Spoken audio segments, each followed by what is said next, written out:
la jeune Sicilienne. Voyageur attiré par les splendeurs de l'art, j'avais franchi le seuil d'une église célèbre. Et, marchant à pas lents, je cherchais du regard les chefs-d'œuvre taillés dans le marbre funèbre.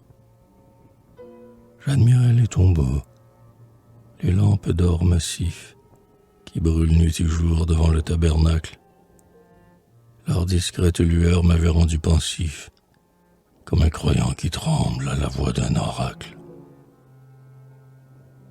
Qui n'a des souvenirs et ne devient rêveur au fond d'un sanctuaire aux piliers séculaires, qui ne se sent s'éveiller quelque antique ferveur dans les temples remplis d'ombres crépusculaires.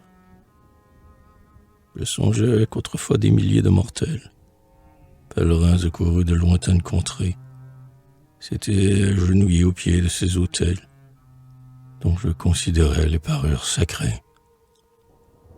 Et j'évoquais les jours le peuple en émoi, naïvement séduit par un attrait mystique, aimait s'anéantir et proclamer sa foi dans les fleurs et l'encens de l'enceinte gothique.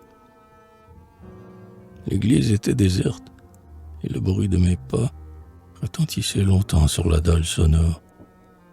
Je croyais m'avancer dans la nuit du trépas, et des morts profanaient le sommeil incolore. Ah non, métisage-en ma sincérité, ce ne sont pas les murs de cette église antique qui enferment pour moi la vie et la beauté. Ces autels ont perdu leur attrait poétique. Fuyant le morne aspect de ces tombeaux glacés, de ces froids monuments, de ces linceuls de pierre, où sont ensevelis d'illustres trépassés, depuis longtemps réduits et tombés en poussière. Dans le marbre doré, le son se reposait, l'orgueilleux souvenir de ces grands personnages, et sous ces vastes nefs, le son s'éternisait, le fantôme oublié des vieux pèlerinages.